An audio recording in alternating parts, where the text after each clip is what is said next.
Bom dia, meus amigos. Hoje estamos em poucos, todo mundo foi pescar, né? Foi por rancho. Ninguém chamou a gente, né? Bom, capítulo 12, julgamento e amor. Nós vimos então o Ernesto e a Evelina, eles conversarem, né, lá com o instrutor, e acompanhamos a experiência de um e de outro. Hoje então nós vamos prosseguir vendo as experiências desses dois amigos. Vamos lá. Transcorridas algumas semanas, Ernesto e Evelina achavam-se menos bisonhos do ambiente. Bisonhos quer dizer inexperientes. Conquanto as afeições que prosseguiam entesourando, sentiam-se cada vez mais vinculados um ao outro, sensivelmente melhorados. Demoravam-se ainda no hospital, mas domiciliados em pavilhões de convalescentes, cada qual no departamento próprio, de vez que as referidas construções abrigavam homens e mulheres em vasta agremiação de lares apartamentos para uso individual. Desfrutavam a devida permissão para se movimentarem na cidade, como quisessem, apenas com a observação de que somente lhes seria lícito visitar os arredores, onde se acomodavam milhares de espíritos infelizes com assistência adequada. Efetivamente, os dois começavam a experimentar necessidade de serviço disciplinado e regular, mas se pediam trabalho ou qualquer atividade no antigo lar terrestre que ainda não haviam logrado rever, as respostas da autoridade. Eu está arriscado aqui, de autoridade? Da autoridade. As respostas da autoridade competente eram ainda invariáveis. Que aguardassem mais tempo, que seria justo atender à imprescindível preparação.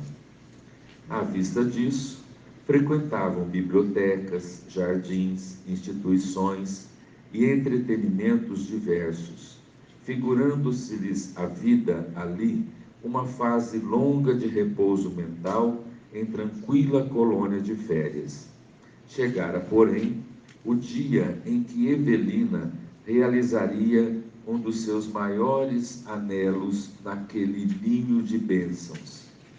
Fantine prometera conduzi-la com o preciso consentimento dos benfeitores a um templo religioso para assistirem ao ofício da noite, que se constituiria de uma pregação sob o título Julgamento e Amor, previamente anunciada. Ambos ardiam em curiosidade, porquanto ansiavam conhecer de perto como se processavam as criações religiosas naquele mundo, para eles extremamente belo e novo. Então veja aí, bastantes apontamentos para a gente refletir, né? Então vamos ver aqui as impressões, né, do Ernesto e da Evelina. Primeiro, sentiam-se cada vez mais vinculados um ao outro. A gente pode pensar assim, é porque eles passaram pela mesma experiência. Não, desde quando ela viu o Ernesto lá na Terra, aqui na Terra, né? Estamos aqui.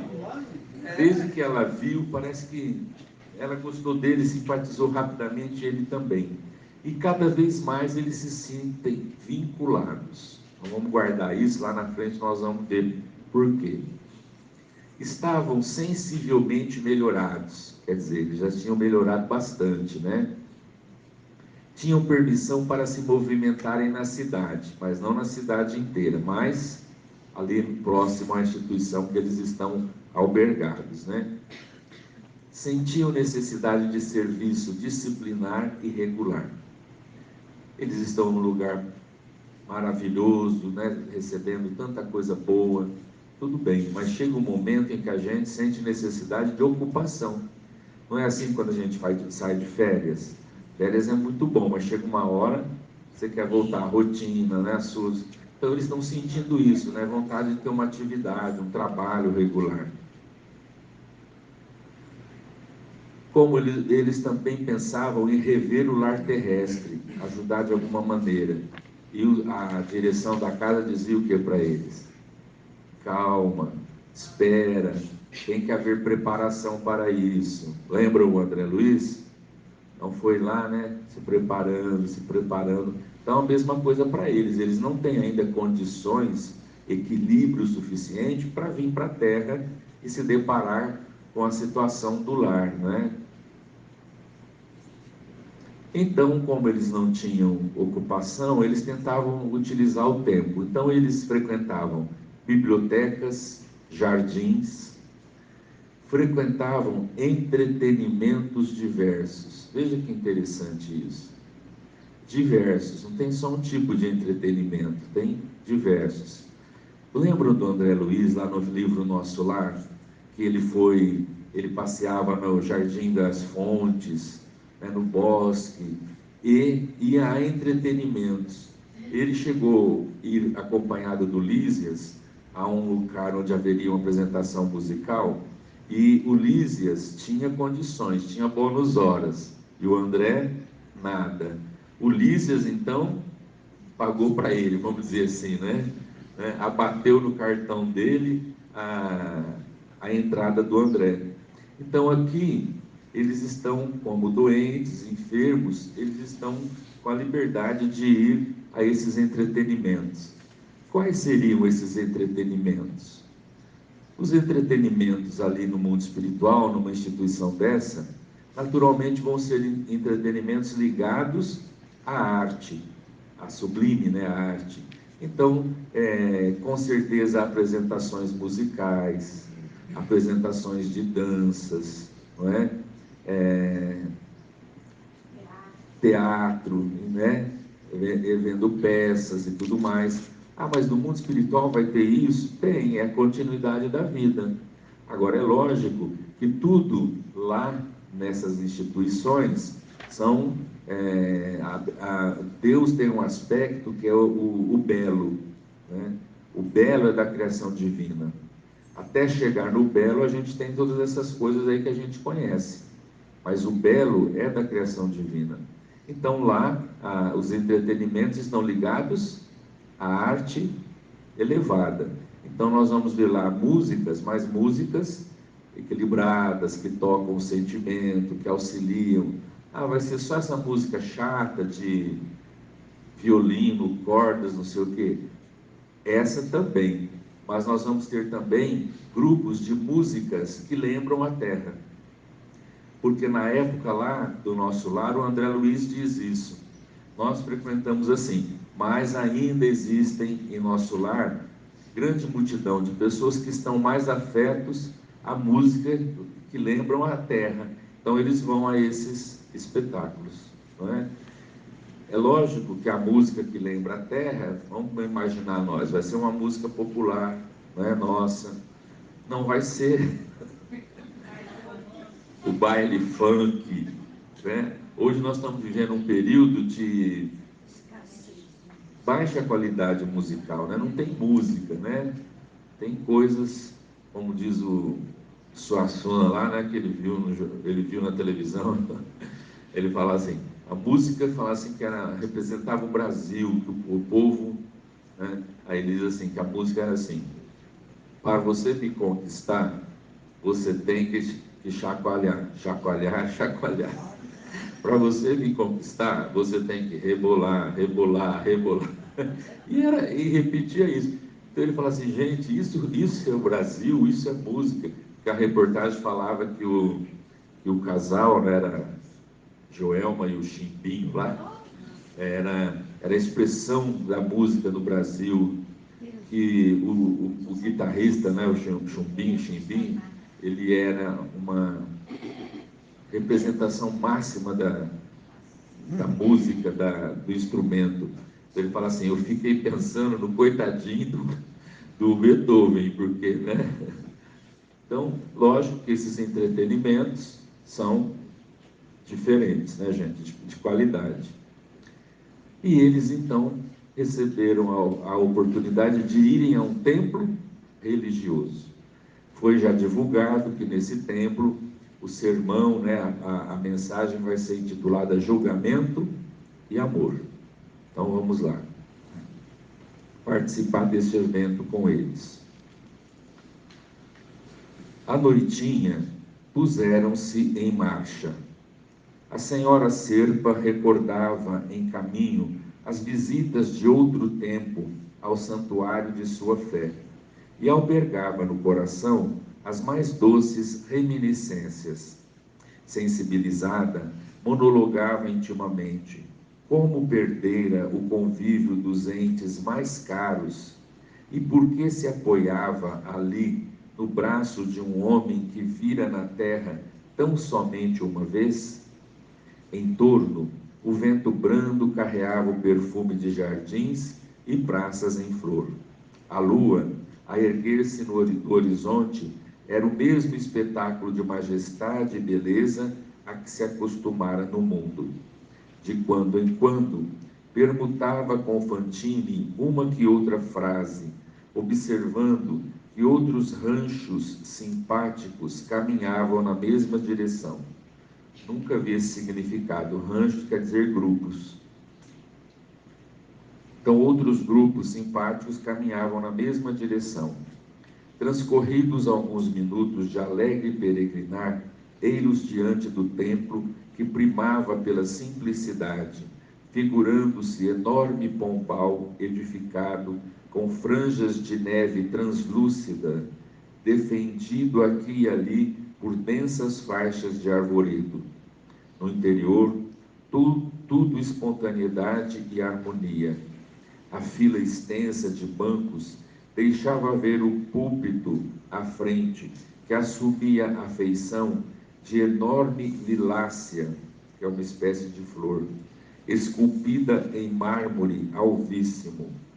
Na parede, muito branca, diante da assistência, sob as legendas Templo da Nova Revelação, casa consagrada ao culto de nosso Senhor Jesus Cristo, ao invés de quaisquer símbolos ou esculturas, jazia apenas uma tela, recordando o semblante presumível do Divino Mestre, cujos olhos, na excelsa pintura, pareciam falar da vida e onipresença.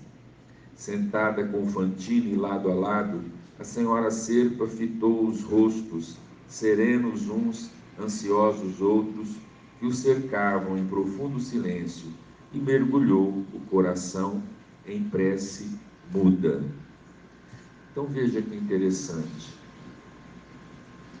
Eles chegam ao templo. Como é esse templo, gente? Embora ele guarde simplicidade, ele tem uma beleza, né, grandiosa. Então ela entra e ela vai vendo o ambiente do templo e vê o púlpito, é como se fosse uma flor, né, trabalhada em mármore branquíssimo, né? Então você começa a imaginar o templo, é um lugar simples, mas de beleza elevada, né? De beleza elevada. Deixa eu ver se eu errei aqui. Não sei porque isso está ali, mas...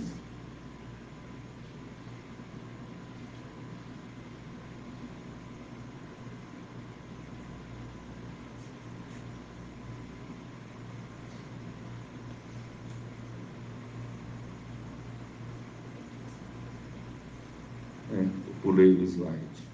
Então, gente, o templo tinha toda essa beleza que ela descreve aqui para nós, né? Agora é interessante a gente ver que ela e o Ernesto foram convidados para um templo religioso. Ela era católica, o Ernesto não era nada, né? Apenas um interessado em filosofia e tudo mais. Ela, porém, era católica, mas ela vai a um templo, nós vamos ver, de característica diferente. Nós já vimos que nas colônias espirituais existem templos que, com disponibilidade de receber vários caminhos religiosos, né? Então a gente vê que vai ter uma igreja, vai ter templo protestante, vai ter todas essas coisas que lembrem a terra. No entanto, somente para aqueles que não conseguiriam ter uma abertura mental para entender as coisas de maneira mais ampla. Então, o Fantini e ela são desses espíritos que estão em uma região da colônia, né, onde a instituição religiosa é essa que nós estamos descrevendo, né? Para ela, ela vai ver o sermão, né, ou a mensagem. Para ela, isso vai ampliar o entendimento, não vai causar constrangimento, nem desânimo, porque muitas pessoas, por exemplo, católicas, elas esperam o padre, a igreja, com todo aquele, né, aquele trabalho acostumado aqui na Terra. Isso também tem, mas ela e o Ernesto tinham condição de ir para esse templo, né? Nenhum rótulo, nenhuma, né? Tanto é que a gente vê a simplicidade, uma coisa elevada, né? Tem centro espírita também? Tem, filho. E tem torrada também. Tem torradinho para você fazer lá, Isaura. Em dado instante, qual se materializasse inesperadamente na tribuna, ou até ali fosse ter, através de porta oculta, a observação do auditório, um homem envergando túnica lirial surgiu e saudou a assembleia reverente. Logo após, dirigiu-se para o alto e, em oração comovedora, rogou as bênçãos de Jesus para os ouvintes expectantes. De seguida, aproximou-se de grande exemplar do Novo Testamento, aberto sobre o delicado porta-livros, e leu os versículos número 1 a 4, capítulo 7 do Evangelho do apóstolo Mateus. Não julgueis para não serdes julgados, pois com o critério com que julgardes sereis julgados, e com a medida com que tiveres medido, vos medirão também. Por que vês tu o argueiro no olho de teu irmão, sem notares, porém, a trave que está no teu próprio? Ou como dirás a teu irmão, deixa-me tirar o argueiro de teu olho, quando tens a trave no teu? Terminada a leitura, deteve-se o ministro em dilatada concentração, qual se buscasse inspiração nas profundezas da própria alma. Ernesto e Evelina, porém, viram surpresos que, ao revés, o pensamento deles se exteriorizava em forma de larga auréola de luz, que se lhe alteava da cabeça, a maneira de chama, elevando-se cada vez mais. A curto espaço de segundos, clarões jorravam de cima, lembrando as chamadas línguas de fogo do dia de Pentecostes. E o sacerdote simpático iniciou a pregação de que respingaremos apenas alguns trechos que lhe definem a tessitura de sabedoria e beleza. Irmãos, até ontem éramos parte integrante da coletividade humana, a nossa bendita família da retaguarda, e acreditávamos no poder de julgar-nos uns aos outros. Encastelados nas ideias religiosas que supunhamos escravizar a serviço de nossas paixões, imaginávamos adversários e transviados quantos não pensassem por nossos princípios. Interpretávamos os ensinamentos de nosso Senhor Jesus Cristo conforme o nosso arbítrio, exigindo que o Senhor da vida se nos fizesse rebaixado servidor na estrada sombria e tortuosa, que não nos cansávamos de palmilhar. Entretanto, despojados hoje do corpo de matéria mais densa, que nos acalentava as lições, aprendemos que todos somos consciências deficitárias perante a lei. E compreendemos agora, para a felicidade nossa, que apenas o Senhor dispõe de recursos para avaliar-nos consideravelmente, porque em verdade, ser-nos-á possível tão somente examinar a nós próprios.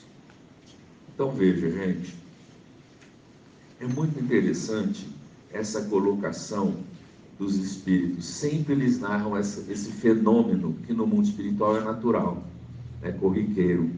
Quando um desses benfeitores oram, eles se iluminam, não é? E ele diz assim, como se fosse uma auréola de luz, né? Como que sobe, eleva-se. E de repente clarões começam a vir do mais alto, envolvendo o benfeitor e o ambiente. Então essas são expressões grandiosas desses bons espíritos, né? São espíritos que já alcançaram um estágio superior. E por que eles se apagam assim? Ficam restringidos? Logicamente, para não humilhar os demais. Mas quando eles se elevam em oração, em prece, né, eles então brilham, né? Tem essa beleza, né, de vibração que a gente não conhece, né, aqui na Terra. Por isso, os santos da Igreja Católica, eles têm umas imagens, né? A auréola, né? Você vê como que a verdade reponta em todos os lugares.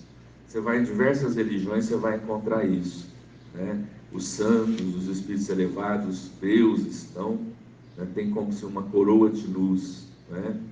Alguém também já disse que isso, sobretudo na Índia, né, é o chakra, né, desenvolvido, iluminado. Então, é uma verdade isso, né? E lá no mundo espiritual, isso acontece. Eles então começaram a ouvir o benfeitor. Oi. Isso acontece quando eles concedem mais. A oração. A gente tem que pensar que isso acontece conosco. Sim, de maneira... e de maneira muito singela, né? Singela. Ela está falando assim, ó, isso acontece também conosco. Sim, de maneira bem singela. Tanto é que nós temos estudado que no momento da oração, a gente muda o pensamento, muda, né, o ambiente nosso íntimo, né? Isso acontece, a oração tem a capacidade de transformar. De transformar. E nós Né? passamos a vibrar Passamos a vibrar numa dimensão diferente. Então alguma coisa acontece conosco, né? Alguma coisa acontece. O pessoal viu alguns fenômenos com o Chico Xavier, quando ele estava mais na intimidade, ali que ele orava, de repente o ambiente se inundava de perfume. Então é um fenômeno, né? Desses bons espíritos, né? Espíritos superiores, eles têm essa luminosidade. Aí a gente começa a ver porque os santos têm essa auréola, né? Mostrando elevação espiritual. E ele então leu o Evangelho de Mateus, ensino que nós conhecemos, né? Não julgar para não ser julgado, né? Com a mesma medida que julgar o teu próximo, serás medido. Então, ele diz aí, começando a pregação, né? Dizendo que nós na Terra, a gente tem ainda esse conceito de julgar os outros, condenar, ser o juiz das ações alheias. Então ele começa dizendo, ó, que nós compreendemos agora, quer dizer, no mundo espiritual, para a felicidade nossa, que apenas o Senhor dispõe de recursos para avaliar-nos consideravelmente, porque em verdade, ser-nos-á possível tão somente examinar a nós próprios. Então somente Deus, né, o nosso Pai, tem condição, tem recursos para avaliar realmente um fato. Nós não temos condição. O que nós podemos fazer, em verdade, é examinarmos a nós mesmos, né? Então, somente examinar a nós mesmos. Por quê? Porque nós não temos conhecimento mais amplo. Então, a Sandra faz uma atitude, tem uma atitude dela, uma ação. Eu posso olhar para essa ação e condená-la, sob o meu ponto de vista. Eu só estou vendo a ação, o fato. Eu não estou vendo a circunstância que levou a agir dessa maneira. Em que situação ela estava quando realizou tal coisa? Qual a atenuante, o agravante dessa atitude? Quem pode avaliar tudo isso? Somente a vida espiritual elevada. Nós não temos condição de avaliar uma atitude de alguém, porque a gente só vê o fato. E a vida espiritual vê a intenção, vê o porquê do fato, vê como estava a criatura, a fragilidade da criatura e outra coisa, o conhecimento da criatura. Porque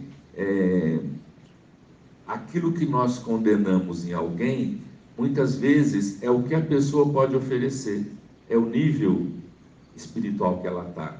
Então nós condenamos, mas a vida espiritual não condena.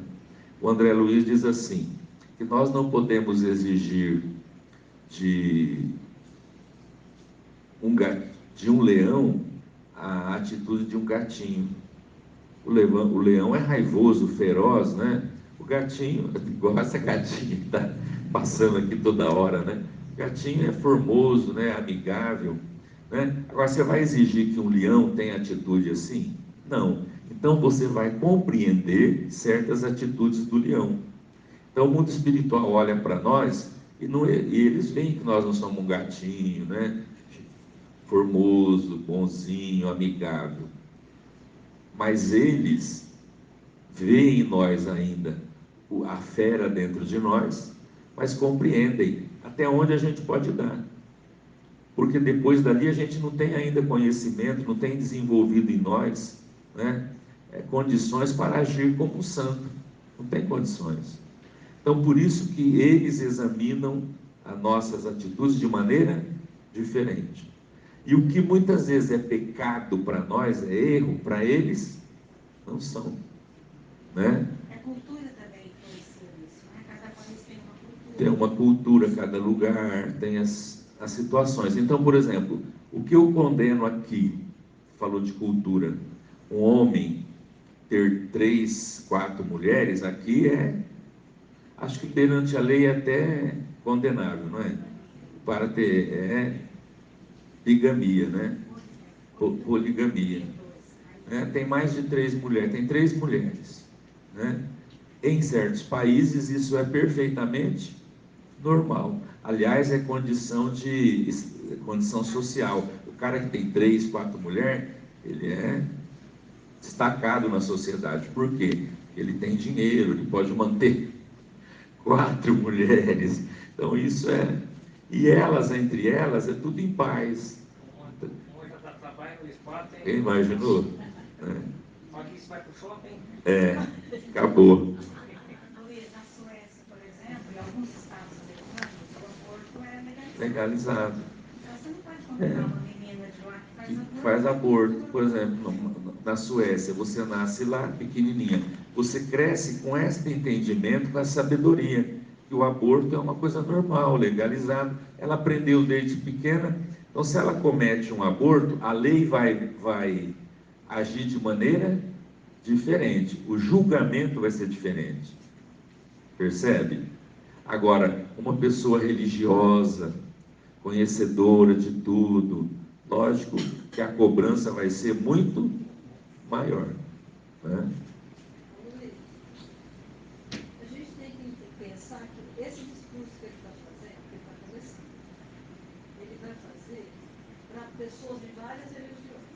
Sim. Ele começa falando, dá a impressão assim, não julgueis para não ser julgados, porque ele fala num momento aqui, que nós aqui na Terra somos encastelados em ideias religiosas, e que nós julgamos as outras religiões. Sim. Também vai com a Evelina ali, que a Evelina tem um certo católico nela, né, muito forte. Acho que é para começar a abrir a cabeça de quem está ali. Quem está ali tem condição de abrir a cabeça. Porque nós temos isso aqui na Terra, achar que a nossa religião é melhor, desprezar as outras, né? Nesse ponto, eu acho muito, muito bonito o Espiritismo, né? porque nós dizemos que não é o Espiritismo que salva, não é a religião espírita que resolve seus problemas. Enquanto a gente vê em outras religiões que se você aceitar Jesus, está salvo, você vai para o céu, né? Então não existe isso no Espiritismo. E outra coisa, ele diz que você é responsável, o Espiritismo te dá responsabilidade. Quem é que faz o seu crescimento? É você. Não é o santo, não é espírito, os guias espirituais. Cabe a você o seu caminho. Então o Espiritismo coloca a responsabilidade nas nossas mãos. E não adianta dizer que essa, aquela, ou que o Espiritismo é melhor. Não tem nada a ver. Agora imagina se ele já começa o discurso falando tudo isso como espírita. Como espírita, por exemplo, lá no mundo. Ele começou pela Ele, beirada. e ele começa lembrando, agora, ali, que é uma coisa comum entre as religiões, o foco é Jesus, né? A gente pode discutir tudo, religião com religião, blá, blá, blá, blá. Agora, é indiscutível a mensagem de Jesus, o Sermão do Monte, os ensinamentos morais, ninguém pode contestar, né? Ele começa com uma leitura do Uma leitura do Evangelho. Agora, se tiver uns budistas, se tiver um pessoal lá também, Já começa a ver diferente, né? Embora as colônias seguem sempre como que a gente diz? É um duplo daqui da Terra, né? Então, a nossa região, nós não vamos ter nas colônias espirituais aqui próximo a nós não vamos ter um templo budista, essa coisa. Por quê? Porque a nossa cultura não é para isso, ninguém tem isso. Então, lá onde eles são budistas, lá deve ter colônia deles, lá já é outro duplo, né, etéreo. Então é assim, é por região, é por cultura, né? Tudo isso o mundo espiritual vê. Então vamos lá, continuando o discurso. O que tenhamos sido no imo do sentimento, enquanto na existência do corpo terrestre, somos aqui. Neste pouso de luz que o Senhor nos faculta por moradia temporária, percebemos sem qualquer constrangimento de ordem exterior que todos os petrechos mantenedores das aparências que nos disfarçam no mundo para o desempenho do papel que nos cabia na ribalta humana, nos foram retirados a fim de que sejamos aqui, na esfera da realidade espiritual, quem nos propusemos ser, com tudo que tenhamos ajuntado em nós de bem ou de mal, durante o estágio na escola física.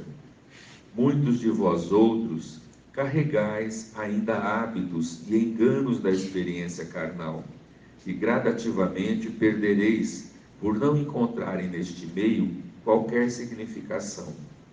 Vossos palácios ou casebres, títulos convencionais ou qualificações pejorativas, privilégios ou cativeiros, honras familiares ou desconsiderações públicas, vantagens ou prejuízos de superfície, todos os condicionamentos mentais que vos centralizavam na ideia de direitos, supostos ou imaginárias reclamações, com o abandono dos deveres naturais de aperfeiçoamento espiritual para a vida eterna, desapareceram no dia em que os homens, por força da desencarnação, vos impuseram ao nome um atestado de óbito no planeta, senhoreando-vos os patrimônios e analisando-vos os atos, para, ao depois, muitos deles, varrer-vos do pensamento com a falsa convicção de que vos podem desterrar da memória para sempre. Quantos de vós viestes escutar aqui as vozes da verdade, para as quais tantas vezes selastes os ouvidos do corpo terreno? A divina providência não pergunta o que fostes, porque nos conhece a cada um em qualquer tempo. Entretanto, é justo investigue sobre o que fizeste dos tesouros do tempo, concedido a nós todos em parcelas iguais. Sábios, em que aplicastes os dotes do conhecimento superior, ignorantes, onde colocáveis o talento das horas, ricos, em que trabalho dignificastes o dinheiro, irmãos destituídos de reservas douradas, mas tanta vez detentores de bênçãos maiores, que realizaste com as oportunidades de paciência e serviço, compreensão e humildade na esfera da obediência, jovens que operastes com a força, companheiros encanecidos na marcha do cotidiano, em que boas obras convertestes o clarão de vosso entendimento, não vos iludais. Palestra, que palestra, hein? Uma palestra e tanto. Então, ele está falando assim, ó, tudo na Terra, aqui, tem que ver com outra visão. Então, tem dois apontamentos aí muito interessantes. Muito de vós outros carregais ainda hábitos e enganos da experiência carnal, que gradativamente perdereis por não encontrarem neste meio qualquer significação. Então veja que interessante, na vida espiritual, muita coisa, os hábitos, né, as coisas que nós víamos aqui, chega lá, é totalmente diferente. E aí, aquilo que nós dávamos muito valor, que tinha muito significado para nós lá, não tem. A visão é diferente, né? Então, aqui eu era super apegado nos bens materiais, né? Essa fazenda é minha, eu investia tudo, aquilo para mim era fazenda, fazenda, fazenda. Quando eu chego do lado de lá, eu percebo que aquela significação que eu dava à fazenda, no mundo espiritual, não é nada. É hábito que eu tinha que eu vou ter que mudar. E esse apego é tão grande que tem muitos espíritos sem condições ainda que ficam apegados aos bens materiais. Na cristaleira, né? Então o que acontece? O indivíduo fica preso, fica lá no lugar, né? Então, quando a gente vai para a vida espiritual, a gente vai dar um significado diferente para as coisas, totalmente diferente. E aí ele diz então, né, para todos nós, dos tipos, todos os tipos, rico, pobre, ignorante, sábio, jovem, idoso, o que nós fizemos do tesouro das horas? O tempo, né, que é benefício para todos nós. Aí ele diz assim, ó, todos os condicionamentos mentais desapareceram no dia em que os homens, por força da desencarnação, vos impuseram a nome um atestado de óbito no planeta. Ou seja, está morto, meu filho. Vai para outra esfera. Aqui acabou. Então, quando isso acontece, nós temos que começar a tirar de nós todos os condicionamentos. Sim. Postou um texto, a gente tem que ler ele todos, daqui 100 anos, é mais ou menos isso daqui 100 anos, quem vai lembrar que você existiu?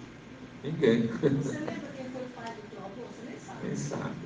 A tua casa que hoje você cuida com tanta coisa, a tua casa vai estar em outras pessoas vão morar, o teu carro vai estar sucateado. Quer dizer, se a gente pensar assim, a gente não dá valor em nada. Quem se apega a tantas coisas? Daqui 100 anos ninguém vai lembrar da gente. Nada. Interessante, né, o texto, né? Daqui 100 anos ninguém vai lembrar da gente. Como nós não lembramos do nosso tataravô, acabou, isso vai passando, tudo passa. Acha alguém falar, olha, 100 anos atrás, pode até lembrar. Mas Ninguém vai saber quem quem é era quem? lá no centro, quem fazia o quê, O quê? outras pessoas. Tudo vai mudando, tudo vai mudando. É que eles falam, nada é permanente, tudo é impermanente, tudo se renova.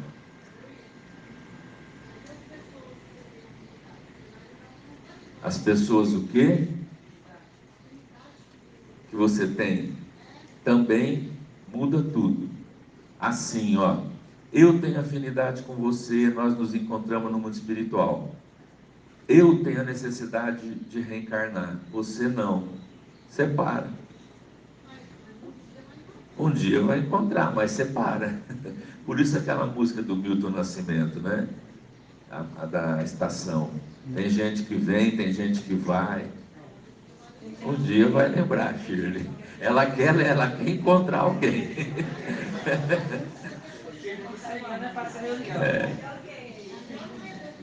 Sim, vai encontrá-la, tal. E às vezes não. Ela reencarna, você não encontra, mas lá você tendo a sintonia, a condição, você vem visitá-la. Ver que ela está numa nova vida, acompanhar. É outro entendimento. Luiz, a Evelina não diz aí que ela estava pegando no braço de uma pessoa que ela tinha visto uma vez aqui na Terra. Ela perdeu os laços familiares por causa da morte, mas estava ali amparada, ligada, né, emocionalmente a uma pessoa que ela nunca viu.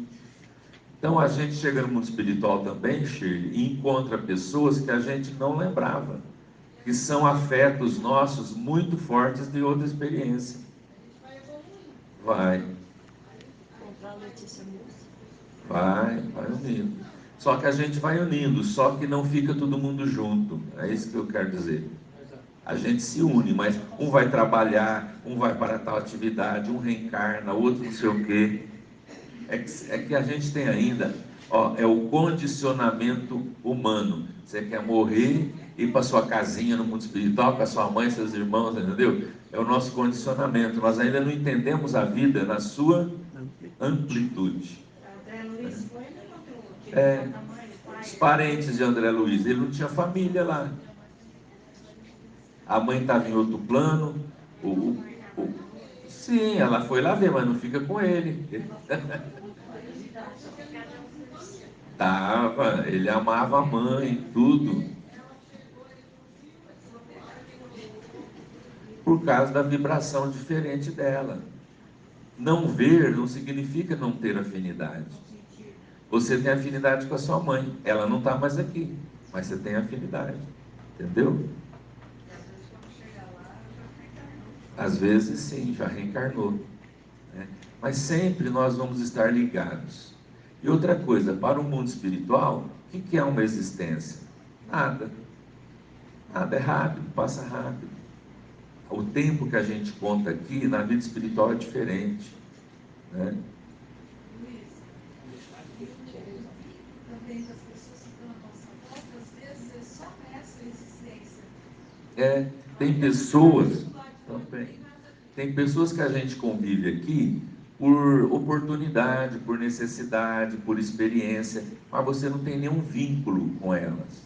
Desencarna e elas podem ir para outro lugar. Tem tudo isso. A gente tem que computar, né? Tem que observar.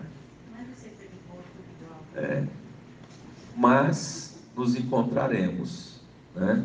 Só que às vezes no mundo espiritual nós mudamos o entendimento e vamos para outra coisa. E o outro que nós gostamos não muda, ele ainda permanece com aquele condicionamento. Nós não vamos deixar de amá-lo, mas não vamos estar grudado nele, que a gente vai tendo oportunidade de crescer. Você pode crescer e quem você ama fica para trás. Lá na frente você pode voltar para ajudá-lo. Igual Alcione no livro. Então, mas ficou longe. Né? Então vamos lá. Qual ocorreu a nós outros, os que habitamos atualmente o plano espiritual, desde longas décadas, trouxestes para cá o que efetuaste de vós mesmos, aprendestes o que estudastes, mostrais o que fizestes, entesourais o que distribuístes. Em suma, atravessada a grande fronteira, somos simplesmente o que fomos, o que somos. E conhecereis assim, no curso do dia a dia, neste domicílio das realidades excelsas, que todos os disfarces que nos encobriam a individualidade real no mundo se extinguem naturalmente, expondo-nos à vista a esfera íntima. Fora das constrições carnais, cada espírito se revela por si. Mecanicamente, na residência ancestral da alma, estampamos nas atitudes e palavras os sentimentos e pensamentos que nos são peculiares, sem que nos seja mais possível qualquer recurso à simulação. Patenteando de todo o que somos e o que temos nos recessos do ser, terá chegado para cada um de nós a hora do julgamento.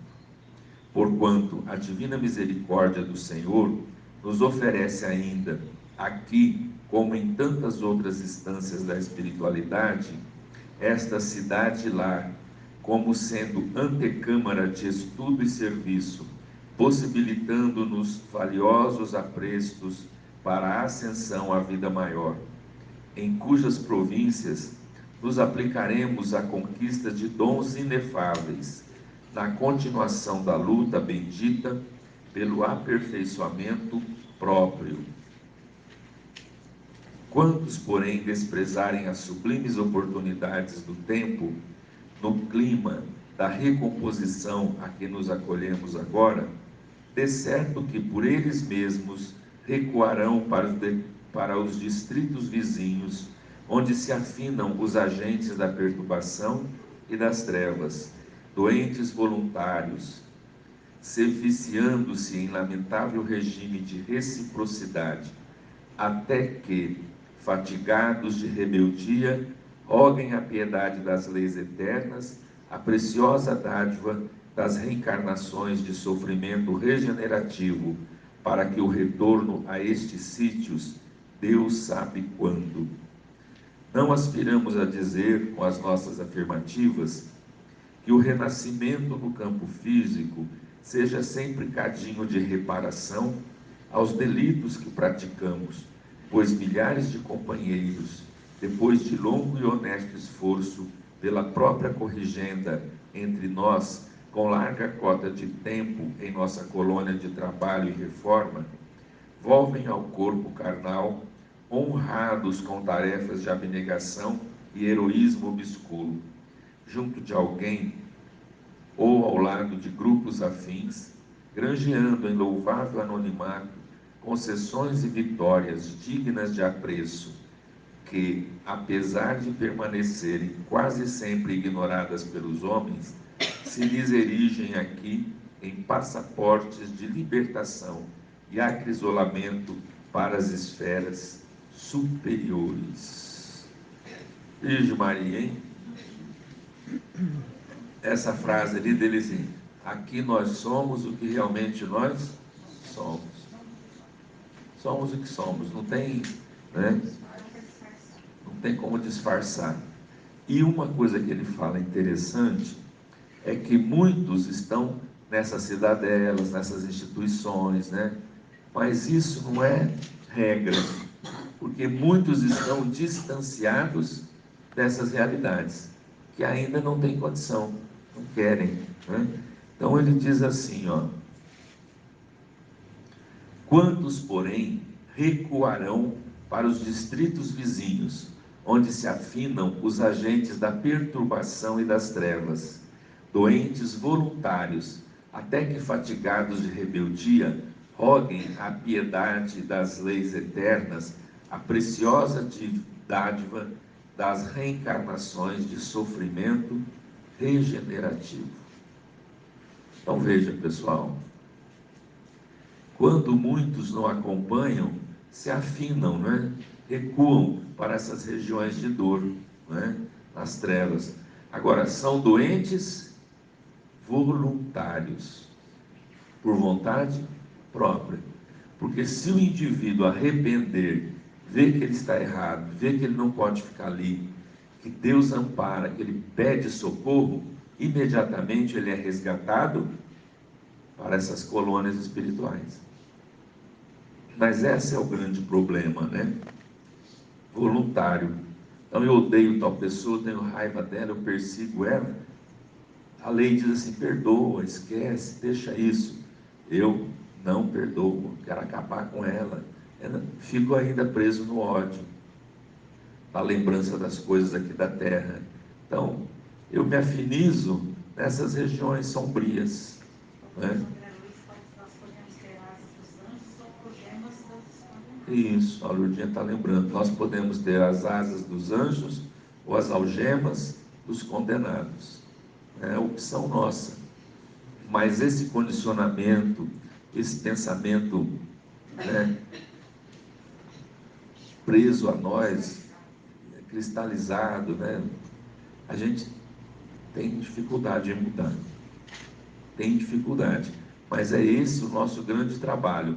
O trabalho nosso aqui é autoiluminação. A vida espiritual não vai querer saber que eu fiz isso, que eu agi dessa maneira, que eu fiz aquilo, que eu fiz aquilo outro. Vai analisar o que nós somos em verdade, a nossa condição íntima, né? Tudo mais é passageiro.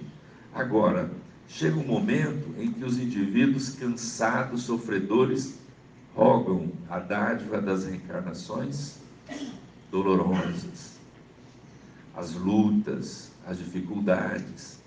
Então a gente às vezes vê quadros de dor, de problemas aqui na Terra, e a gente diz assim, meu Deus, né? A gente gostaria, e se poderia, a gente mudava a situação da criatura. Só que tudo tem uma ordem nas leis divinas. E nós somos, quando não temos condições, nós somos impotentes para essas coisas. E aí é onde a gente tem que compreender e aceitar.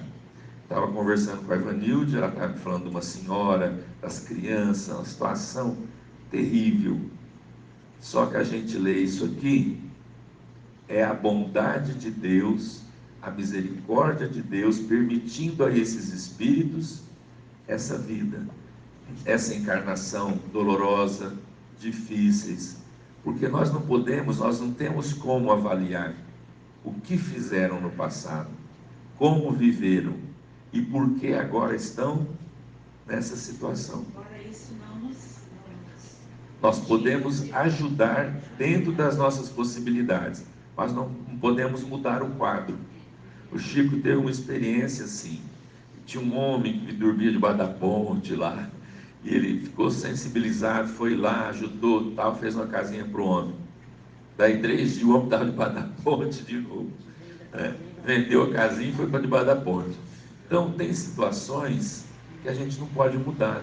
Aí é entender a lei divina e entender que o indivíduo ainda está naquela situação.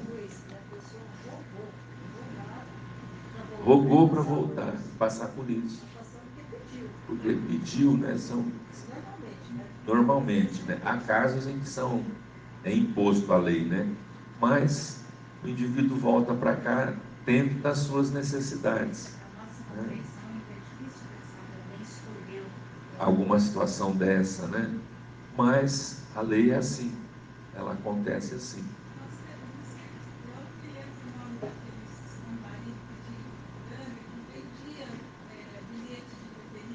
O Jorge,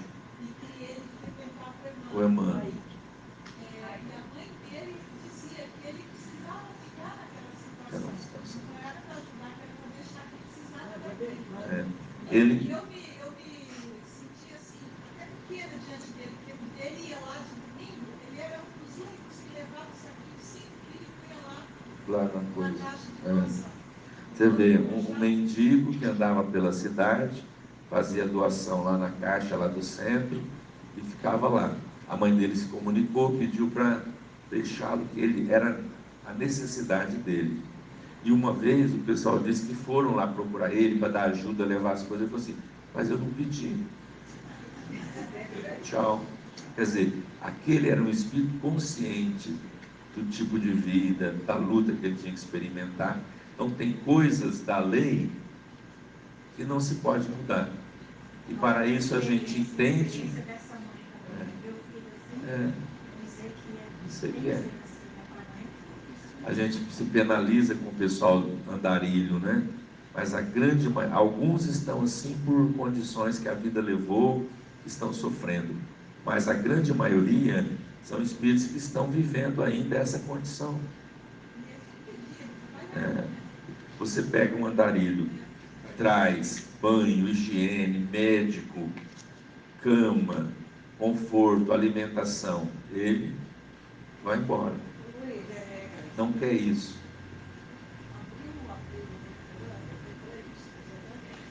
Isso. Tem cama, pousa, a pessoa vai, dorme, tem café da manhã. Tem uns que ficam ali na sabeta, com eles eu converso bastante com eles. Ele nem hoje, por exemplo, uma vez por mês, esse grupo leva eles tudo lá na paróquia, dá banho, dá comida, corta o cabelo, faz tudo. Esse que fica ali, ele não quer nem ir. Nesse dia ele aparece nem na sabeta, ele só olha para a bíblia não pegar ele. Para a bíblia não pegar. Rogério, o que você vai falar é bom para você? Sabe o que ele fala para mim? Estou bem assim, eu estou bem assim, eu não quero. Acabou. Já teve em Votuporanga um trabalho assim, né? Acho que foi do Lions, né? Tinha em parceria com a prefeitura. Tinha uma perua e a campanha era não dê esmola, né? Ligue para seu número lá, que o Lions, o pessoal recolhia e levava. E na época o Divaldinho fez aqui uns cômodos lá para atender. Então, a perua trazia banho, roupa, comida, né, até médico, né? Aí eles começaram a ver que a coisa era assim, eles começaram a fugir de Votuporanga. Fugia, porque eles não queriam isso. Nem banho. Então, são espíritos, às vezes, gente, que está chegando na sociedade.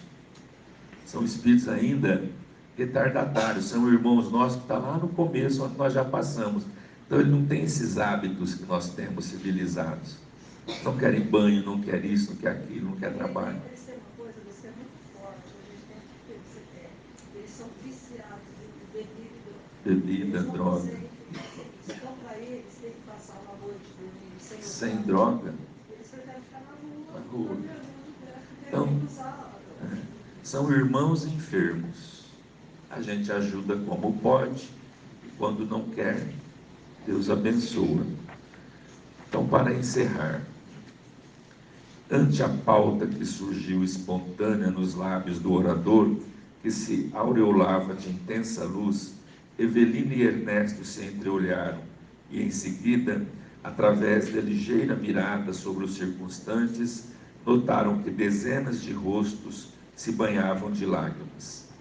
Irmãos, continuou o ministro, não vos sintais num tribunal de justiça quando nos achamos numa casa de fé.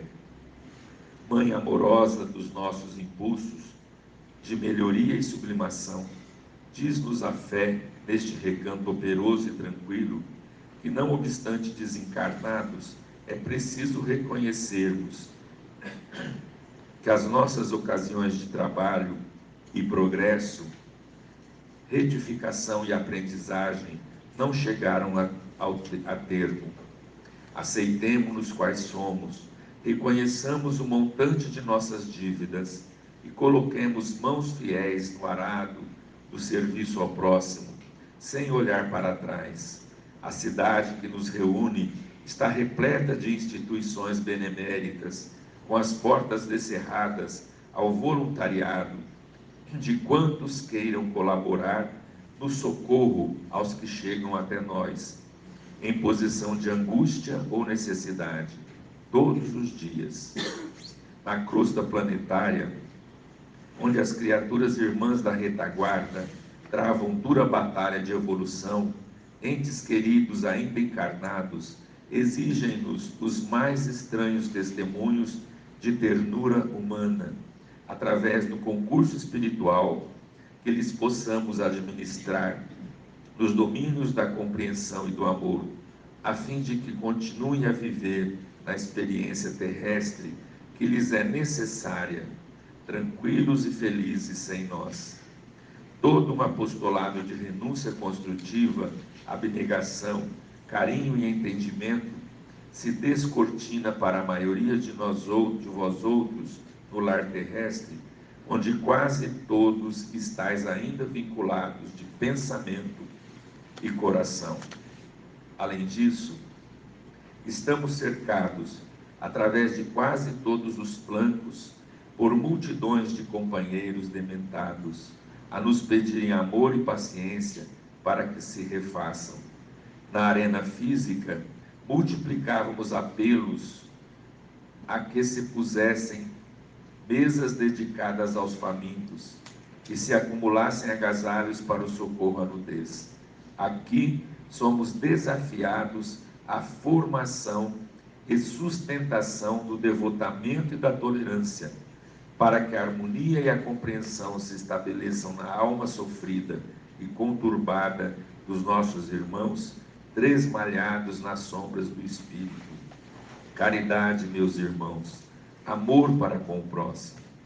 Muitas vezes, o serviço de alguns dias pode endossar-nos valioso empréstimo de energia e meios para as empresas de recuperação e elevação que nos requisitam o esforço de muitos anos.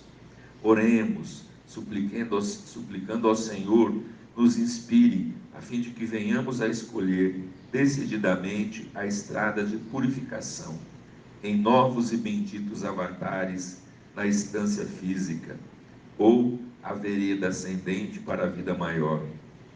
Calou-se o sacerdote em prece muda. Do teto pendiam estrias de safirina luz, quais pétalas minúsculas que se desfaziam ao tocar a cabeça dos presentes, ou desapareciam de leve, atingindo o chão. Dir-se-ia que no peito do ministro, em profunda concentração mental, se inflamara uma estrela de prata translúcida, de cujo centro se irradiava docemente toda uma chuva de raios liriais, inundando o salão. Fantini estava comovido, mas Evelina, qual sucedia a muitos dos companheiros ali congregados, não conseguia jugular, quer dizer, impedir, o pranto que lhe vinha em onda crescente do coração aos olhos. A senhora Serpa não saberia explicar a razão da emotividade que lhe assaltara os recessos do espírito, extremamente sensibilizada como se achava, ignorando se devia aquelas abençoadas lágrimas às aspirações para o céu ou às saudades da terra. Não mais ouviu as derradeiras palavras do ministro ao encerrar o ofício da noite. Sabia apenas que se amparava agora de maneira total no braço do amigo, junto de quem se retirou do recinto, soluçando. Gente, dá até vontade de morrer para ver um negócio desse, né? Um dia nós vamos ver isso no mundo espiritual. Nós vamos ver isso, vamos lembrar das leituras, porque isso é uma coisa comum. Os benfeitores orarem e acontecer todo esse fenômeno, né? É muito comum. De tudo que ele fala, finalizando aí, o que resume é caridade e amor ao próximo. Então ele diz: aceitemo-nos quais somos, reconheçamos a montante de nossas dívidas e coloquemos mãos fiéis no arado do serviço ao próximo, sem olhar para trás. Olha lá, reconhecendo o montante de nossas dívidas, saber quem nós somos. Não vamos fazer o bem achando que nós somos superiores, que nós somos especiais. Não, todos nós somos devedores.